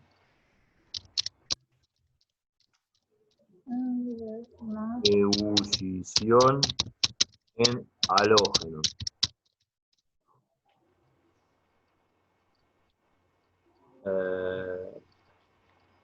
A ver si las tenemos acá. Claro, ahí va. Vamos a ver porque yo necesito saber. Acá, a ver.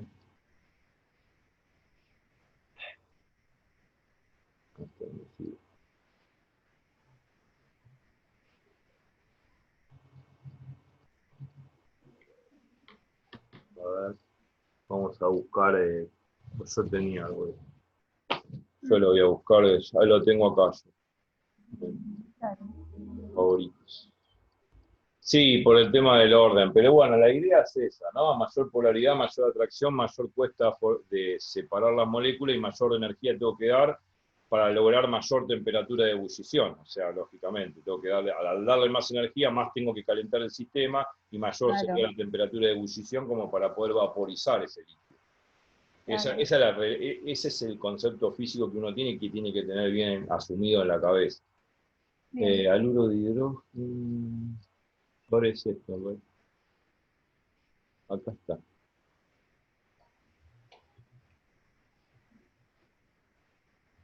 ver si saqué bien las temperaturas.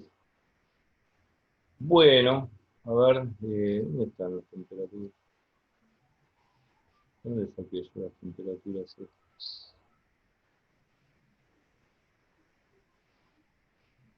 Quizás, vamos a ver si. A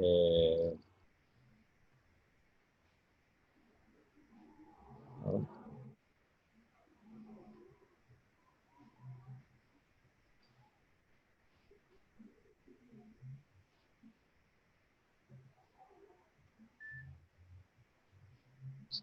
Acá.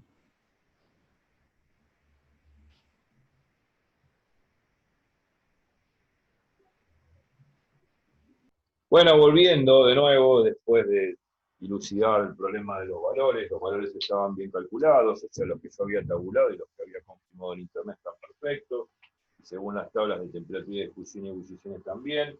Entonces vemos que la temperatura de ebullición del ácido fluoríco para pasar de estado líquido a gaseoso, a vapor, es 19,5 grados. La temperatura de ebullición del ácido clorhídrico menos 85, la del ácido bromídico menos 67 y la del dioduro de hidrógeno 35 grados.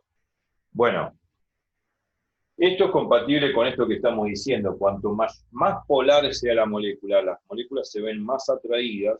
Al estar más atraídas es más difícil separarlas, y al ser más difícil separarlas debería darle más energía como para poder ebullirlas o fundirlas. O sea, para poder pasar de estado de líquido a vapor o de sólido a líquido. Obviamente, al entregar más energía es porque necesito hacer más fuerza para poder separarlas y pasarlas de estado líquido a estado de vapor o de estado sólido a estado líquido. ¿Me explico? Sí. Bien. Entonces esto condice con las temperaturas de ebullición. Acá la temperatura de ebullición del ácido fluorídrico respecto al ácido clorhídrico superior ampliamente respecto a esta. Obviamente que acá necesito darle más energía, más calor al estado líquido del ácido fluorídrico para que pase de estado líquido a estado de vapor, como pasa el agua, ¿no? De estado líquido a estado de vapor. Bueno, el agua lo hace a 100 grados, este lo hace a 19,5 grados, y presión en una atmósfera. Mira que la presión siempre es una atmósfera. La presión atmosférica es una atmósfera que son 1003 hectopascales. Bien. Voy a hablar de unidad de presión, pero esta es la presión atmosférica y todo se mide a presión atmosférica, ¿no? Todo esto está. Bueno, y acá también, por ejemplo, pasamos del ácido clorhídrico al ácido bromídico. Acá es menos 85 grados y acá es menos 67 grados. Esta molécula de ácido clorhídrico es más polar que la del ácido bromídico. Acá está en momento dipolar, esto es mayor y esto es menor. Entonces, al ser más polar, mayor se atraen intermolecularmente las moléculas de ácido clorhídrico respecto del ácido bromídrico, y al atraerse más estas moléculas, más difícil es arrancarlas y a separarlas para poder pasarlas de estado líquido a estado de vapor. ¿Me explico? Entonces acá voy a necesitar más energía para poder pasarla. Obviamente más energía significaría, como es negativa la temperatura, más energía tendría que sacarle, obviamente al ácido clorhídrico que está en estado líquido, pongamos que está en estado líquido, o en estado de vapor, esto en estado vaporizado, más temperatura tendría que yo sacarle para llegar a esa temperatura de ebullición, con respecto a la del ácido bromídrico, que necesito menos energía sacarle para llegar a menos 67 grados Celsius, que está más cerca del 0 grado que esto. Entonces, al estar esto más cerca del 0 grados, menos energía debería yo sacarle al ácido bromídico, que está en un estado de agregación vaporizado, para poder llegar al estado líquido. Bárbaro. ¿Se entiende? O sea, supongamos que esto está vaporizado, tengo que llegar a esta temperatura para pasar de vapor a líquido, tengo que condensar. Entonces tengo que quitarle, enfriarlo al sistema, quitarle energía. Y tengo que quitar energía, obviamente tengo que quitar suficientemente energía al vapor para pasar de estado líquido a menos 85 grados. Pero acá, como es menos 85 grados frente a menos 67 grados para el ácido bromídrico, acá tengo que sacarle más energía y acá menos energía, porque este valor está más cerca del 0 grados. Entonces acá tengo que sacarle más energía que acá. Entonces, como acá tengo que sacarle más energía que acá, obviamente esto condice con que esta molécula es más polar que esta, están más atraídas, más agarradas. ¿Me explico? Bien. Esta es la explicación, digamos. Y con respecto a la temperatura de fusión, también tenemos temperatura de fusión. Las temperaturas de fusión de estos compuestos van a ser, por ejemplo, temperatura de fusión de ácido clorhídrico, acá lo tengo tabulado, es menos 83 grados. La temperatura de fusión del ácido clorhídrico lo tengo tabulado también, menos 115 grados. La temperatura de fusión del ácido bromídrico es menos 86,9 grados. Y la temperatura de fusión del ácido del dioduro de hidrógeno es menos 89 grados. Aproximadamente que sería la temperatura al cual yo tengo que pasar de estado líquido a sólido o sólido a líquido. Esa es la temperatura de fusión. Como pasa el agua, ¿no? De estado de cubito a líquido o de líquido a cubito, a 0 grados Celsius y presión en una atmósfera. Todo una presión en una atmósfera. Entonces, la cuestión es la siguiente.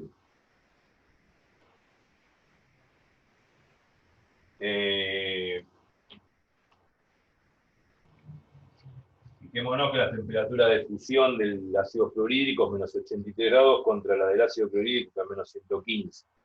En realidad, son temperaturas negativas.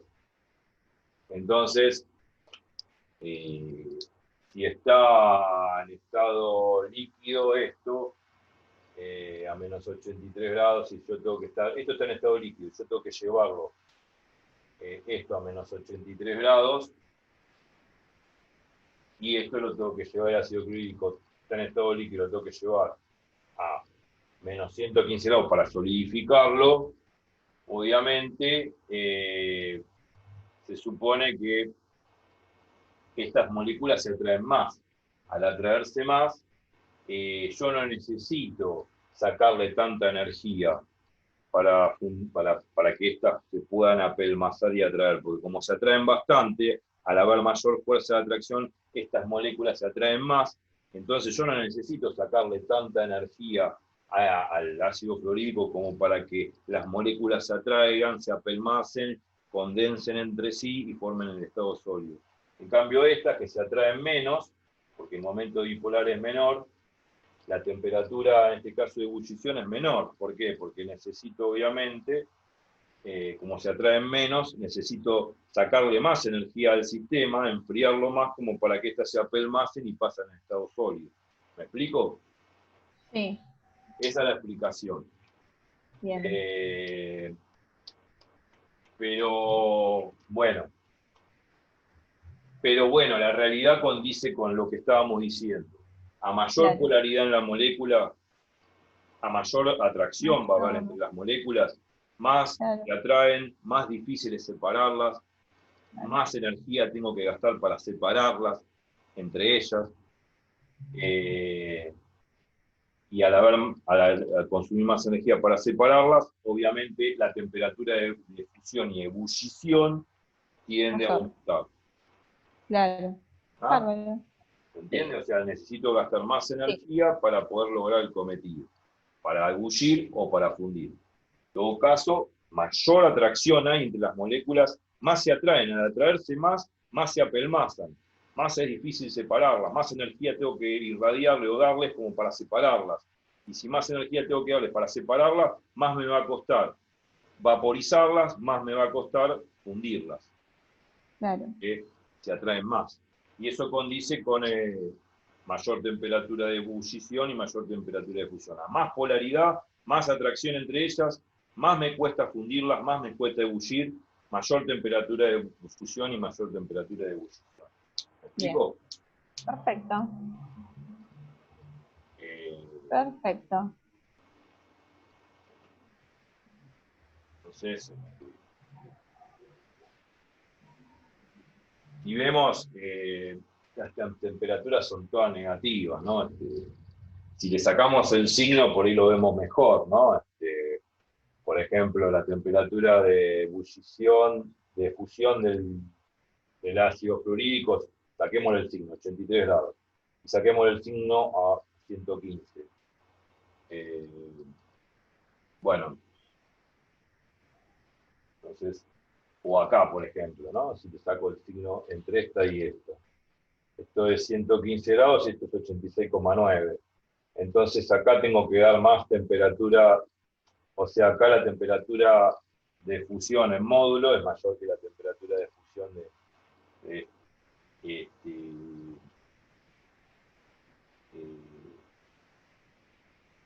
pero obviamente que al haber más en módulo estoy hablando, ¿no? La temperatura de fusión del ácido fluorídrico 115 grados y en módulo la temperatura del ácido bromídrico 86,9, se supone que tengo que darle más energía a esta molécula de ácido clorhídrico que la de ácido bromídrico, porque acá hay más polaridad en el ácido clorhídrico que en el ácido bromídrico. Claro. Pero también puede haber excepciones a la regla, ¿eh? No lo dudo.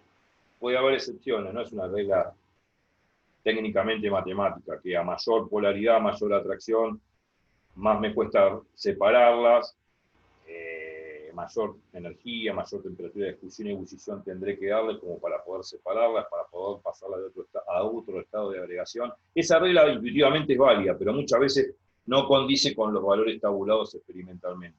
¿Me explico? Bien, perfecto. No es tan exacto. Pero bueno, de eso hablé. De lo que queda, vamos a hablar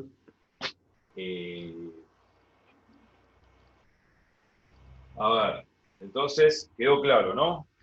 Perfecto. Sí, sí, Mayor polaridad, mayor atracción, mayor se apelmazan las moléculas, más es difícil separarlo, más energía tengo que darles como para separarlas, y eso condice con un aumento o un incremento de la temperatura de fusión y ebullición, tanto para pasar, bueno, de ebullición, de estado de líquido a vapor, de vapor a líquido, o de fusión para pasar de estado de líquido a sólido, de sólido a líquido. Esto es una realidad, y bueno, obviamente esa realidad condice con lo que macroscópicamente uno mide de temperatura de fusión y de fusión en el laboratorio. Hay otras propiedades que tienen la polaridad de la molécula que con respecto a la conductividad térmica, es decir, al haber más polaridad, mayor atracción entre las moléculas, tienden a ser mejores conductores de electricidad, mejores conductores de calor, más pesado, más denso. ¿Eso por qué? Porque al atraerse más, se condensa más la materia. Al condensarse más, se atraen más las moléculas. Y al haber más interacción entre las moléculas, mejor conducen electricidad, mejor conducen calor, tienden a ser más densos, más pesados, mayor temperatura de fusión y ebullición. Esas son las reglas, más o menos, físico-químicas al respecto. Se supone que hay un efecto nocivo dentro de esa fuerza de atracción. Si nosotros podemos decir, está bien, a mayor diferencia de electronegatividad entre los elementos, más polar la molécula, más atracción ejercen las moléculas entre sí intermolecularmente, mayor fuerza de agarre hay entre ellas, bueno, mayor me va a costar ebullir, mayor me va a costar evaporar, es decir, ebullir, fundir, mayor temperatura de fusión, ebullición, mejor conductor de electricidad, mejor conductor de calor, más denso, más pesado, bueno, ok. Pero ¿qué pasa? Si yo a una molécula que es muy polar y aumento la temperatura, al aumentarle la temperatura se aplica la mecánica estadística de Maxwell-Boltzmann. ¿Qué significa? Claro. Al aumentar la temperatura aumento la agitación térmica. Al aumentar la agitación térmica rompo esa atracción polar que existe entre las moléculas, rompo esa fuerza intermolecular de polar que existe entre las moléculas, y bueno, la temperatura es un efecto nocivo ante esa polaridad. ¿Me explico? Sí. O sea, el tema es no elevar tanto la temperatura. O sea, la idea es que esas fuerzas intermoleculares de atracción por la polaridad de la molécula es notable siempre y cuando la temperatura del sistema no aumente excesivamente. Porque si aumenta excesivamente, la agitación térmica es tan violenta que le gana la fuerza de interacción molecular e intermolecular, y bueno, rompe esa fuerza de Van der Waals, que se llaman fuerzas intermoleculares de Van der Waals. Al romper esa atracción entre ellas, es porque la agitación molecular es tan grande porque la temperatura aumentó. ¿Me explico? Por eso la temperatura es un efecto nocivo ante esa fuerza de interacción molecular. Bueno, entonces ahora sí lo voy a poner en palabras, más allá de los detalles. Las reglas son esas, básicamente, y están buenas porque, más allá de las excepciones a la regla, porque puede haber excepciones, cuando uno busca en las tablas puede haber excepciones, no digo que no, pero caseramente, podríamos decir intuitivamente, funciona bastante bien. Bárbaro. El pizarrón se mueve de una manera muy loca.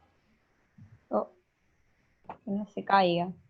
No, Carlos se va a caer. Lo que pasa es que lo tengo que ejecutar ahí.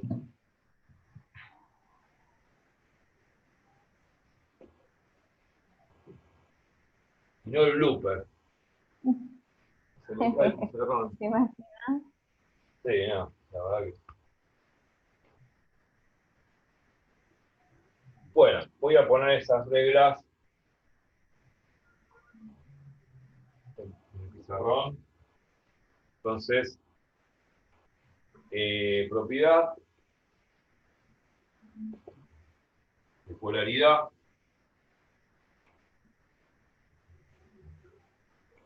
a mayor polaridad en una molécula, entre paréntesis, mayor diferencia de electronegatividad, mayor diferencia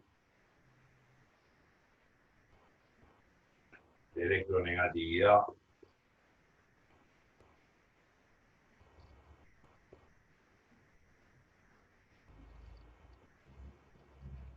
entre los átomos de la molécula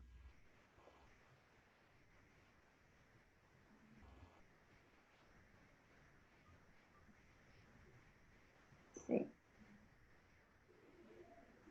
entonces más energía debo darle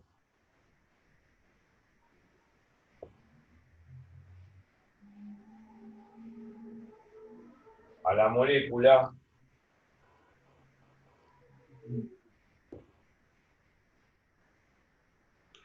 para más energía debo darle a las moléculas, más bien, a las moléculas, Sí. a las moléculas en plural, ¿no? A las moléculas para poder separarlas, para poder separarlas, para poder separarlas. Sí. Y eso implica mayor temperatura de fusión y ebullición. La regla por lo general se cumple, pero puede haber raras excepciones. Mayor temperatura de fusión y ebullición.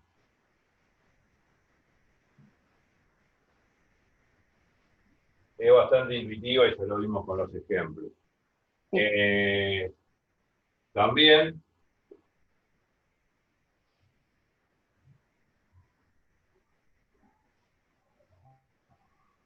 mayor conductividad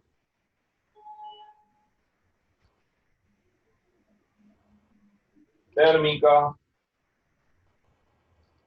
eléctrica,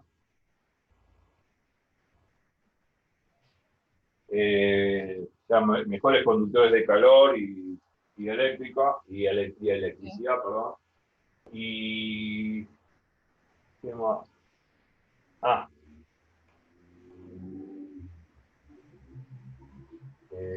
Mayor temperatura, coma, más denso, más pesado, ¿no? Bien. Bueno, etcétera, etcétera, etcétera. Y otras cosas más, bueno, sí, podría decir esto. Cuanto más polar es la molécula, más soluble en agua es.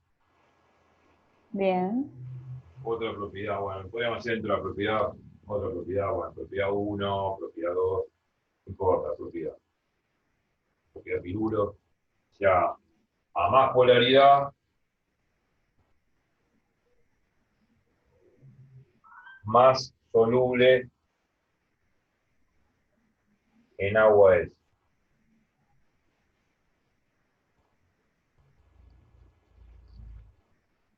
Más soluble es en agua.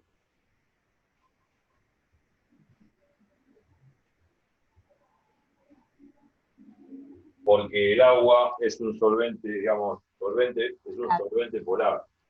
Claro. Ya vamos a ver el puente de hidrógeno. Es un solvente polar. Y la regla dice que soluto polar se disuelve en solvente polar. Sí. Soluto no polar se disuelve en soluto No polar. no polar. Esto por la regla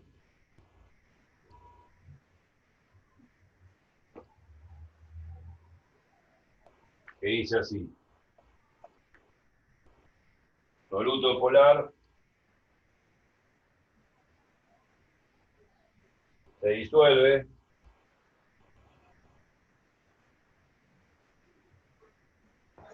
en solvente polar. Condice con esta regla.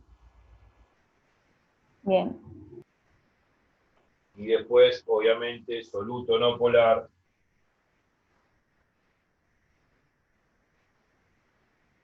de la molécula es no polar, ¿no?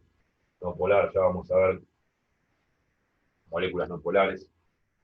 No se disuelve, perdón, se disuelve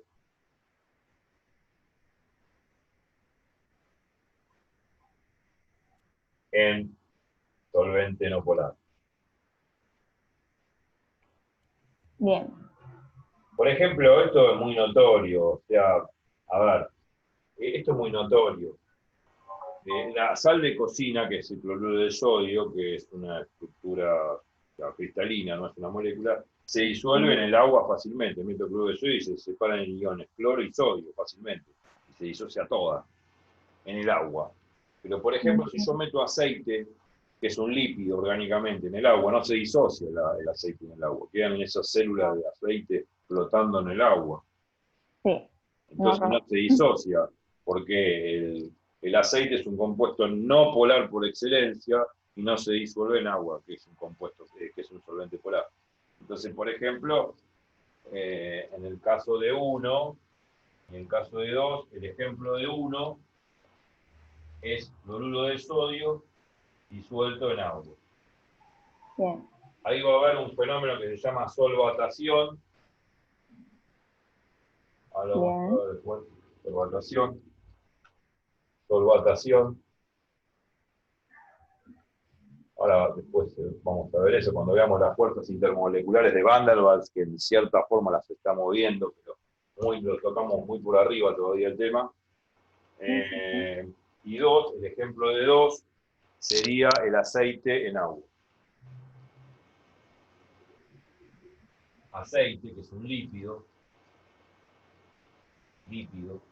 una sustancia orgánica, que es no polar, obviamente, lípido no polar,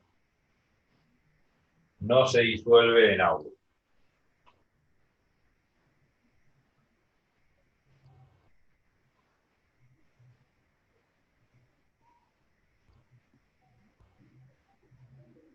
El aceite quizás se disuelva en alcohol, por ejemplo. El alcohol es bueno, sí, no sé hasta qué punto, habría que ver. Pues el alcohol no es tan, es un compuesto orgánico, pero no es tan no polar, que digamos. Ahora vamos a ver. Pero, por ejemplo, tenemos el ejemplo de un soluto no polar con un solvente no polar. Las resinas, las pinturas. Por ejemplo, cuando uno utiliza tacho de pintura, el látex o lo que sea, bueno, no quiero hacer propaganda a nadie, pero tacho de pintura blanca, yo pongamos látex al agua y yo quiero darle un tinte, no sé, rosado. Entonces hay una tintura que se le pone, que mezcla, se revuelve ese tinte a la pintura. Bueno, ese tinte es una sustancia orgánica, la pintura es una sustancia orgánica. Y bueno, ahí vemos cómo se disuelve el orgánico sobre el orgánico. Bien. ¿Se entiende? Bien, Los bien, óleos de la sí. pintura también, ¿no es cierto? Cuando mezclamos las témperas, que son óleos, Sí, sí, total. oil y aceites, Sí, los óleos son pinturas aceitosas, que se mezclan se entre sí. disuelven en aceite. Claro, Sí. se disuelven en el aceite y se disuelve una sobre la otra. Ejemplos donde un soluto no polar se disuelve en un solvente no polar. Eso es lo que estudiamos. Sí. Que la verdad sirven y vienen como anillo al dedo. Pero estamos tocando muy por arriba el tema de que sería el tema de fuerzas intermoleculares, o también llamadas fuerzas de Van der Waals, que tiene que ver con esto de dividir, digamos, ver cómo interaccionan las moléculas polares y no polares, y bueno, en fin. Pero primero tenemos que definir la molécula que es polar y no polar. Bueno. Todavía no definimos qué es la molécula polar y no polar. Ya No, lo vamos a definir.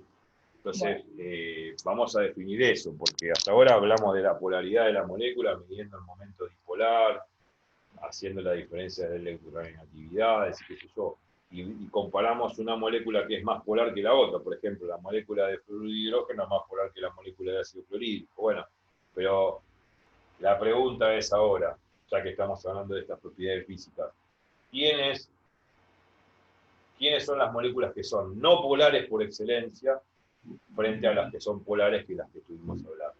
O sea, ¿cómo detecto, hablando lisa y llanamente, cómo detecto que una molécula es polar o no polar? Sin fijarme en ninguna tabla, ni sin fijarme en la diferencia de electronegatividades, ni nada por el estilo. Bueno, la manera de saberlo es por TREPEP. Claro. La teoría de repulsión de electrones de pares de valencia me va a permitir hacer eso. Nosotros vimos los 6 postulados básicos. Los 3 primeros, cuando el átomo central no tiene pares de electrones compartidos, y los otros 3, cuando el átomo central tiene pares electrónicos libres, o sea, pares electrónicos no compartidos. Bueno, la regla va a decir lo siguiente: que aquellas moléculas que el átomo central no tenga pares electrónicos libres, o sea, que los tenga todos compartidos, se va a decir que la molécula es no polar. Y lo por más que sean diferentes esos átomos, los que rodeen. Por más que sean diferentes los átomos que rodeen a... Sí. Bien. Muy bien, y ahí viene el problema. Es decir, con lo que vimos antes. Vos mismo lo estás preguntando intuitivamente. ¿Cómo puede ser si yo, cuando vi TREPEP, el caso de que el átomo central tiene todos sus pares de electrones compartidos, no tiene pares electrónicos libres, si son diferentes moléculas, es decir, perdón, si son diferentes átomos que intervienen en la molécula, moléculas de la forma AB2, AB3, AB4, ¿no? De las que vimos. ¿Y cómo puede ser si A y B son moléculas diferentes? Tienen diferente electronegatividad, los elementos que... no, pero yo te pregunto si son, por ejemplo, AB y, no sé, C. Si son AB2, bueno, ahí sí, pues los B son iguales. Me estoy adelantando a lo que voy a decir. Bien. No estoy pidiendo explicar nada. Bien. Yo pregunto, ¿cómo detecto una molécula que es polar de una que no es no polar? Sin fijarme en la tabla periódica, en el sentido de no fijarme en la diferencia de electronegatividad. Supongamos que no tengo la tabla periódica en el momento. Bien. No sé la diferencia de electronegatividad. Porque con la diferencia de electronegatividad es como hice con el fluoruro de hidrógeno y el ácido clorhídrico.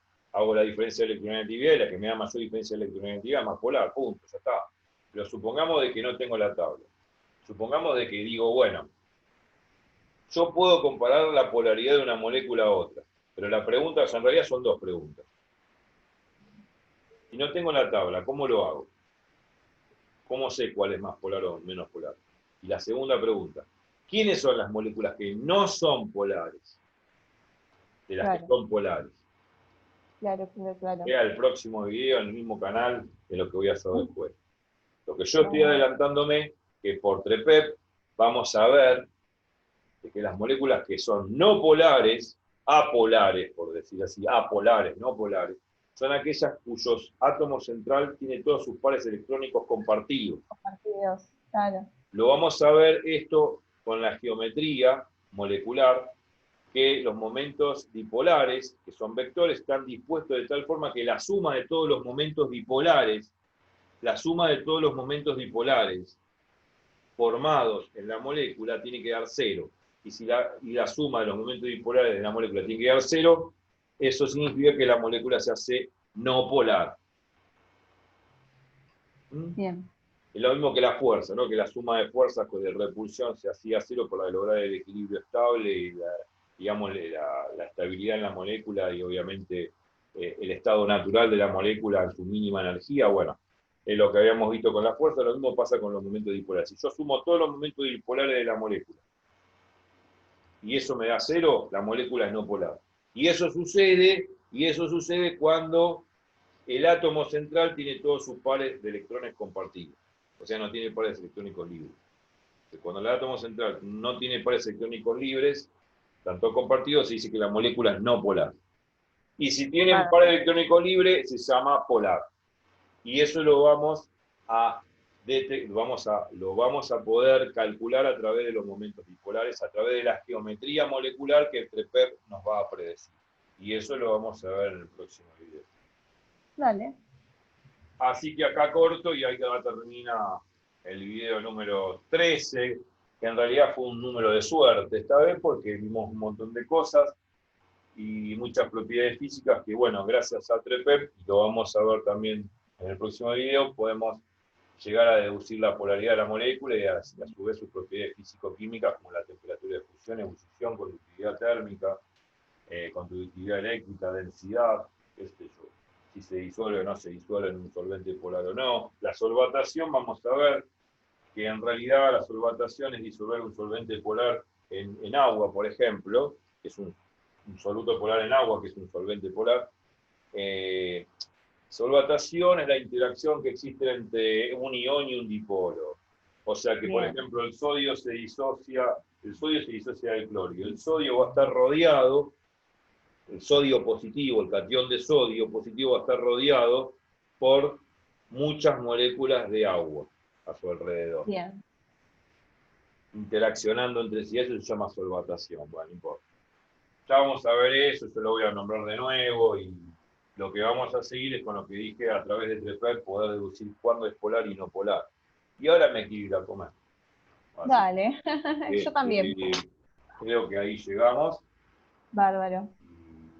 Y creo que fue interesante. Yo en la próxima exposición lo que vamos a ver es esto. ¿Qué más? Una vez que vemos las moléculas polares y no polares por TREPEP y lo analizamos así, vienen las fuerzas intermoleculares, las fuerzas de atracción entre moléculas, que se llaman fuerzas de Van der Waals. Gracias al doctorado que dio Van der Waals a principios del siglo XX, o antes, unos años antes de empezar el siglo XX, una idea maravillosa y estupenda de que ahora las moléculas hay que tomarlas como estructuras que interaccionan entre sí. Hay una fuerza de atracción intermolecular o entre moléculas que hace que, bueno, que tenga que ver con esto en un momento bipolar. Cuanto más polar sea la molécula, más se atrae, ¿no?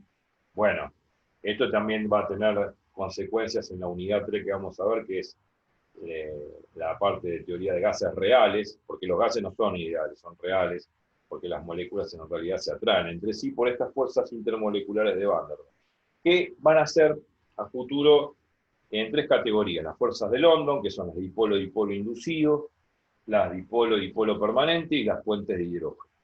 Esas son las 3 fuerzas características de Van der Waals o fuerzas intermoleculares.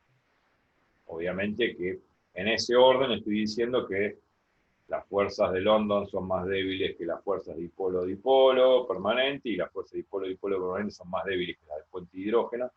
Y si la fuerza es más débil, menor fuerza de atracción entre las moléculas, más fácil es separarla, menor temperatura de fusión y ebullición, menos energía tengo que gastar para lograr el cometido de pasar de estado de agregación de líquido a vapor, o de vapor a líquido, o de líquido a sólido, o de sólido a líquido. Bárbaro. Estas propiedades son muy intuitivas, más allá de que uno puede experimentar, calcularlo experimentalmente en un laboratorio, más allá de las teorías que uno puede utilizar, como las de TREPEP, la teoría de enlace, toda la teoría cuántica. Uno puede utilizar ab initio toda la teoría que quiera, pero todo esto, esas teorías ab initio, teorías físicas muy complicadas matemáticamente, después condicen con la realidad que hace el químico en el laboratorio. Claro. Y más bárbaro. Pero bueno, en la próxima seguimos con esto de analizar y hacerme acordar la diferencia, si uno no tiene la tabla periódica, de cómo distinguir una molécula que es polar y una no polar. Eso lo puede hacer TREPEP fácilmente con su geometría molecular. Así que bueno, me despido, que les vaya bien y ya nos vemos en el video 14, el loco 14, dentro de unas horas, me supongo. ¿No? Chau, chau. Sí. Chau, chau.